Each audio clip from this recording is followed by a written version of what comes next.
What's going on, cardboard junkies? My fiends of fabric. Happy Monday. It's a gorgeous day outside, which is great because kind of an oxymoron. I'm born and raised in Denver, Colorado, and I friggin' hate snow. But it's been a while. I was in San Diego helping my brother move back to Colorado, which is fun. But I got some stuff in the mail over that period of time, and I'll show it off. This first one was supposed to be the last entry into my somewhat half-assed, failed, famous nicknames PC. But congratulations to the United States Postal Service, because they don't know how to read addresses, and it took 5 or 6 weeks to get here. And, you know, I was on the phone with them and online trying to track the package and blah, blah, blah. And the irony of it all, it's a Yankee. But it is Mr. October, Reggie Jackson. So don't know if I want to keep that or give it to somebody or trade it away. But nothing against Mr. October. Next one is not for me. It's not for any PC I have. It's actually for my friend who, much like Puff Bear's contest he's doing, I don't know if he's still doing it, but yeah, your ultimate lineup from the 80s on. When we were driving out to Maryland, we had this. We were kind of doing the same thing. We were both making up our ultimate lineups, and he chose this guy as his closing pitcher because when he was with the Rockies, he just thought he was the greatest. And I saw it was an unbeatable price, so I picked it up for him. I hope he likes it. It's probably one of the better rookie cards, if not, one of the best. 18 of 25, the exquisite Houston Street. So that's for him. Hope he likes it. I know he will. Next up, been working on the sets. I picked a couple of them off here and there. Show you some secondary set pickups. The set I'm working on while I'm working on the primary set. But I saw these, the price was right, and plus I picked these out just because of the fabric in them, and you'll see why. First up, here is the Connor Jackson. Try to get that glare out of there.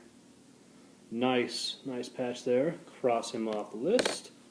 Next up, this one actually just came today. I actually just got back from my mailbox, and this patch is just bulging out of this card. But I'll take it out. Absolutely gorgeous. Alfonso Soriano. Look at that patch. I don't know if you can tell, but it's kind of bulging there.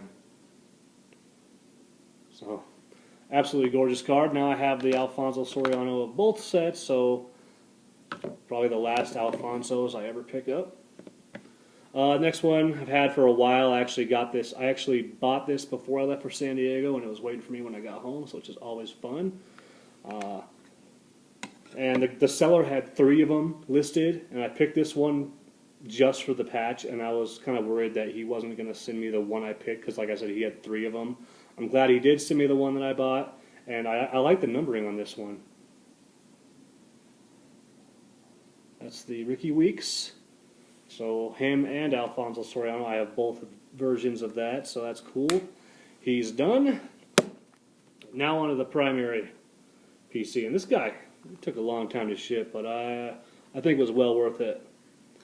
And once again, I have both versions of this guy too, so I can cross them off the list. Here's the Hanley Ramirez of the Ultimate Numbers patch. Gorgeous card.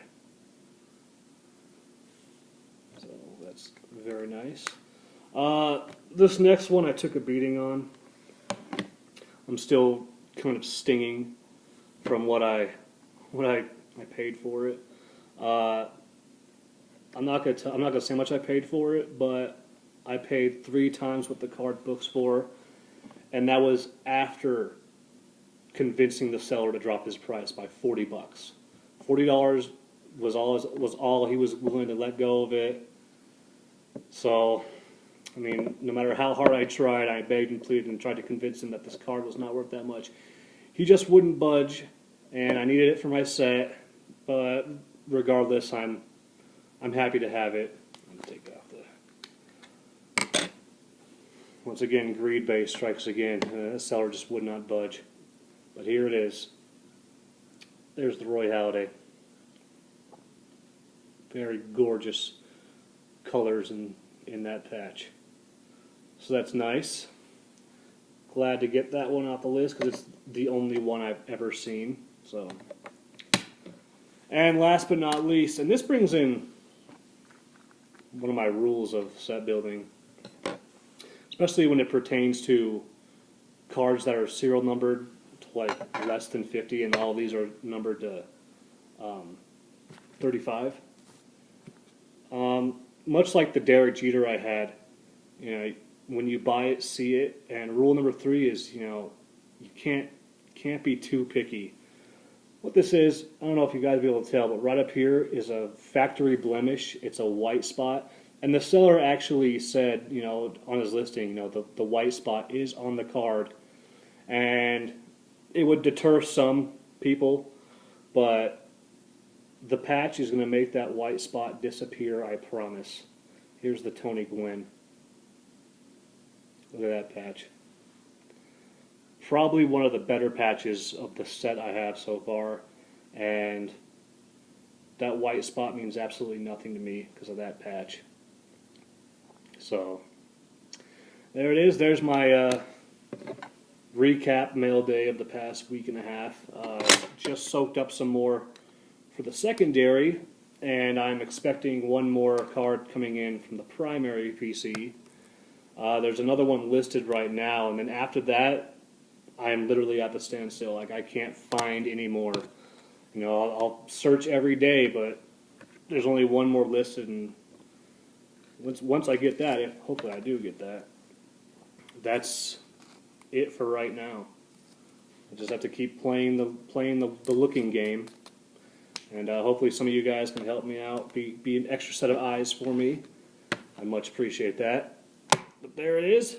Hope you guys enjoyed the patches. I know I certainly do. And have a good rest of your day. Have a good rest of your week. Don't do anything I wouldn't do. Peace.